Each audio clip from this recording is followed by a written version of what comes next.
은퇴 쓰나미 시작 베이비 부머 앞에 놓인 거대한 소득 절벽. 솔직히 우리 세대가 이렇게 빨리 은퇴라는 단어와 마주할 줄 누가 알았겠어요. 7080년대 한창 산업이 성장하던 시절에 청춘을 불태웠던 우리는 정년까지 일하고 퇴직금 받으면 그 다음은 편안하게라는 미래를 꿈꿨죠.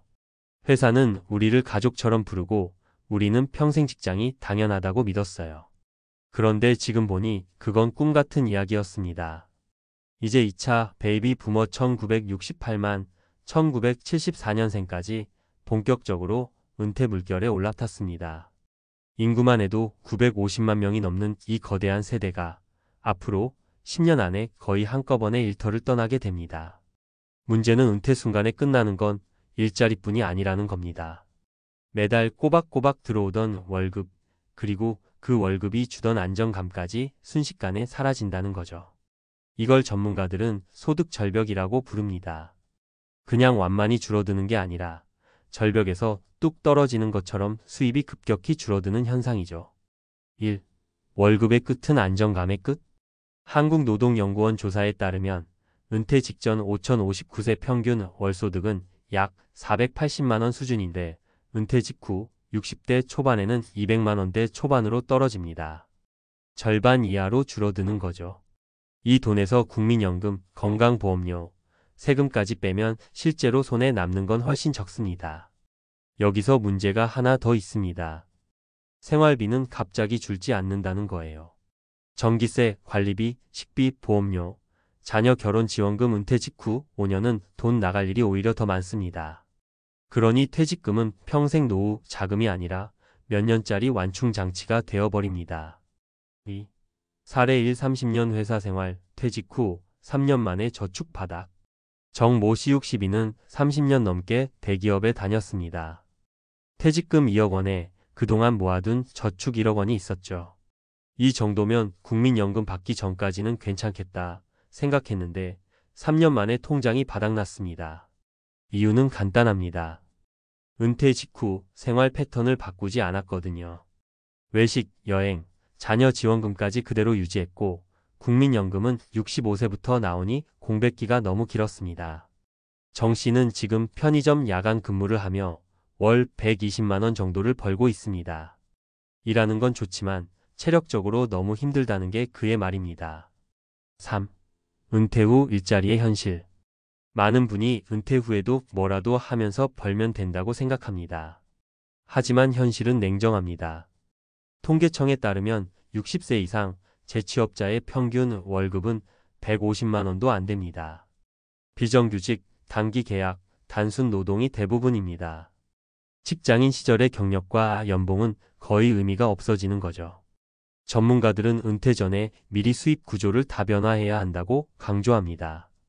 월급 외에 임대 수입, 금융 자산 이자 또는 부업 형태의 소득원을 만들어놔야 소득 절벽 충격을 줄일 수 있다는 겁니다. 4.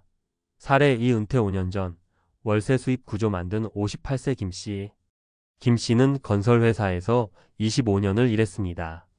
50대 초반부터 은퇴를 대비해 소형 아파트를 한 채씩 마련해 월세를 받기 시작했습니다. 현재 두 채에서 월 140만 원의 월세가 나옵니다. 국민연금 130만 원과 합쳐서 월 270만 원 정도의 고정 수입이 생겼죠. 김 씨 부부는 큰 돈은 못 벌어도 매달 들어오는 돈이 있다는 게 마음의 안정이라고 말합니다. 5. 국민연금과 건강보험료의 덫. 국민연금은 평균 130만 원 2024년 기준 정도지만 가입 기간과 소득에 따라 개인차가 큽니다. 특히 10년 미만 가입자는 월 40만 원도 못 받는 경우가 허다합니다. 건강보험료도 은퇴자들에게는 부담입니다. 직장 가입자일 때는 회사가 절반을 부담했지만 지역 가입자가 되면 전액 본인이 내야 하죠. 게다가 재산, 자동차, 금융자산까지 보험료 산정에 포함됩니다. 은퇴 직후 보험료가 2배 이상 뛰는 사례도 많습니다. 6. 사례 3. 건강보험료 입에 폭탄 맞은 박씨. 박씨 61는 35년 직장생활을 마치고 퇴직했습니다. 직장 다닐 때 건강보험료는 매달 15만 원 정도였는데 은퇴 후 지역 가입자로 전환되자 한 달에 34만 원이 고지됐습니다. 이유는 집과 자동차, 예금 때문이었습니다. 결국 박 씨는 자동차를 처분하고 예금을 분산해 보험료를 낮췄습니다. 그는 건보료는 은퇴 전에 꼭 계산해보고 재산 구조를 조정해야 한다고 조언합니다. 7. 전문가 인사이트 은퇴 전 꼭 챙겨야 할 3가지. 수입원 다변화, 월급만 바라보지 말고 임대소득, 투자수익, 부업 등 최소 23개의 소득원을 만들어 둘 것. 지출 구조 조정. 은퇴 5년 전부터 생활비를 줄여 은퇴 후에도 감당 가능한 수준으로 맞출 것. 건강과 네트워크 관리. 건강은 곧 돈입니다. 아픈 몸은 치료비를 키우고 사회적 고립은 삶의 질을 떨어뜨립니다. 8. 결론. 은퇴 쓰나미는 이미 시작됐다. 베이비 부머 세대의 은퇴는 이제 시작입니다. 한 세대가 한꺼번에 일터를 떠나는 이 거대한 흐름은 단순한 개인의 문제가 아니라 사회 전체의 구조적 도전입니다. 그러나 한 가지 분명한 건 있습니다. 이 쓰나미 속에서 우리가 휩쓸릴지 아니면 준비된 배를 타고 넘어갈지는 지금의 선택에 달려 있다는 겁니다. 지금이 바로 소득 절벽 아래로 떨어지기 전에 다리를 놓을 마지막 기회일지도 모릅니다. 앞서 작성한 내용에 이어 전문가의 시각으로 더 구체적이고 실용적인 정보 중심으로 작성해 보겠습니다. 실생활에 바로 적용할 수 있는 팁과 구체적인 사례를 통해 독자들이 더욱 쉽게 이해하고 실천할 수 있도록 설명할게요. 이어서 은퇴 준비 및 소득 절벽을 극복하는 방법을 중심으로 구체적인 조언을 드리겠습니다. 은퇴 후 소득 절벽을 극복하는 실용적인 전략. 은퇴를 준비하면서 많은 사람들이 놓치는 중요한 점이 바로 실제 생활에 적용할 수 있는 준비라는 것입니다. 많은 사람들이 은퇴 후에도 계속해서 편안하게 살 수 있을 것이라 믿지만 실제로는 그 상상과는 다른 현실이 기다리고 있습니다. 은퇴 후의 소득 절벽을 대비하려면 무엇을 해야 할까요? 이제부터는 이 절벽을 어떻게 피할 수 있을지에 대한 구체적인 방법을 살펴보겠습니다. 1. 연금 외에도 추가 수입원을 만들어야 한다. 먼저 연금만으로는 은퇴 후 생활하기 어렵다는 사실을 인지해야 합니다. 국민연금은 기본적인 생활을 도와주는 역할을 하지만 대부분의 사람들에게는 충분하지 않습니다. 전문가들은 연금 외에도 최소 2개 이상의 수입원을 마련할 것을 권장합니다. 예를 들어 투자, 임대소득, 프리랜서 일자리 등을 통한 추가 수입원을 만들어 두는 것이 필요합니다. 실용적인 팁. 부동산 투자와 임대소득. 부동산 투자 중에서 상대적으로 부담이 적고 안정적인 수입원을 만드는 방법은 소형 아파트를 월세로 임대하는 것입니다. 예를 들어 40대 후반에 은퇴를 준비하는 어 씨는 서울 외곽의 소형 아파트를 한 채 구입해 월세를 받기 시작했습니다. 이 아파트에서 매달 70만 원의 월세를 받게 되었고 이후 2년간 추가로 2채를 구입하여 월세 수입을 늘려갔습니다. 60세가 된 지금 어 씨는 국민연금 120만 원과 월세 200만 원을 더해 생활비를 전혀 걱정하지 않고 있습니다. 중요한 주의사항. 부동산 투자는 장기적인 시각에서 접근해야 하며 주택시장의 흐름을 잘 파악하고 투자해야 합니다. 또한 지방과 수도권의 임대차 시장 차이를 이해하고 적정 가격대의 소형 아파트를 선택하는 것이 중요합니다. 2. 투자와 자산 관리 리스크를 최소화하는 전략. 많은 사람들이 은퇴 후에도 여전히 자산을 불리기 위한 방법으로 주식 투자나 채권 투자를 고려합니다. 하지만 이때 투자 성향을 정확히 분석하고 리스크를 관리하는 전략을 세워야 합니다. 은퇴 후에는 안정적인 수익이 중요하기 때문에 고위험 고수익을 추구하는 전략보다는 안정적인 자산 배분이 필요합니다. 구체적인 사례. 주식과 채권 배분 전략.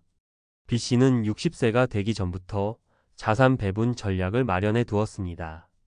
B 씨는 50%는 국채나 우량채권에 투자하고 나머지 50%는 배당주와 상장 지수펀드 ETF에 분산 투자했습니다. 이렇게 투자한 결과 매달 70만 원 정도의 배당 수익을 얻고 있으며 채권에서 매년 안정적인 이자 수익도 얻고 있습니다. 또한 주식시장의 변동성이 크지만 ETFS와 같은 낮은 비용으로 관리되는 투자 상품을 통해 분산 투자의 효과를 보고 있습니다. 중요한 주의사항. 주식과 채권 투자 시 자산 배분의 중요성을 간과해서는 안 됩니다. 특히 은퇴 후에는 안정성과 유동성을 고려해 투자 성향에 맞는 적정 비율로 자산을 나누는 것이 좋습니다. 분산 투자를 통해 위험을 최소화하는 전략이 필요합니다. 3. 은퇴 후 건강보험료와 세금 관리. 은퇴 후 건강보험료와 세금이 크게 증가하는 것은 예기치 못한 부담이 될 수 있습니다. 특히 지역 가입자로 전환되면 보험료가 소득만큼이나 높은 부담을 주기도 합니다. 그리고 은퇴 후에는 소득이 줄어들면서 세금 관리가 중요한 요소로 작용합니다. 실용적인 팁 건강보험료 절약하기. 건강보험료는 재산과 소득을 바탕으로 부과됩니다. 즉, 은퇴 후에는 자산이 많거나 소득이 많다고 판단되면 보험료가 급증할 수 있습니다. 예를 들어 C씨는 60세가 되기 전 자산을 분산하여 건강보험료 부담을 줄였습니다. 부동산과 금융 자산을 나누어 두고 주택을 매각하고 남은 자금을 공모펀드와 연금 상품에 투자하여 보험료 부담을 낮추었고 연금 수령을 통해 고정적인 수입을 확보하여 안정적인 생활을 하고 있습니다. 중요한 주의사항.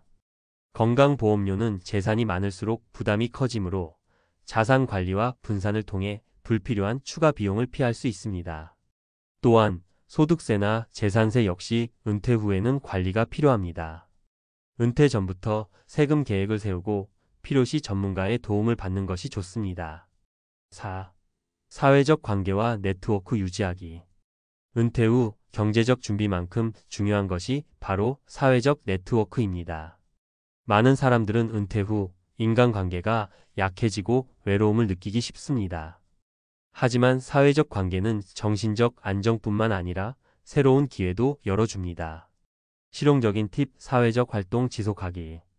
D씨는 58세에 은퇴한 후 자원봉사활동과 동호회에 참여하여 사회적 관계를 넓혔습니다.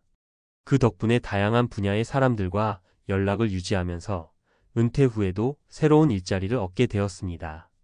또한 다양한 네트워크에서 새로운 사업 아이템을 발굴하고 파트타임 프리랜서로 활동하며 추가적인 수입을 창출하고 있습니다. 중요한 주의사항. 은퇴 후에 사회적 고립을 피하기 위해서는 미리부터 사회적 활동을 지속하는 것이 중요합니다.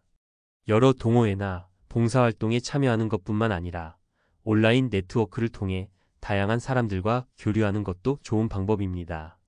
결론 준비가 답이다. 은퇴 후 소득 절벽을 극복하려면 미리 준비하는 것이 가장 중요합니다.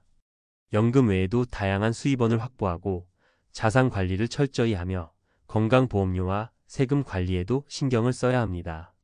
또한 사회적 관계와 네트워크는 정신적 안정과 더불어 새로운 기회를 만들어줄 수 있습니다. 이제는 단순히 은퇴 후의 삶을 기다리는 것이 아니라 은퇴 전부터 철저하게 준비해야 할 시점입니다.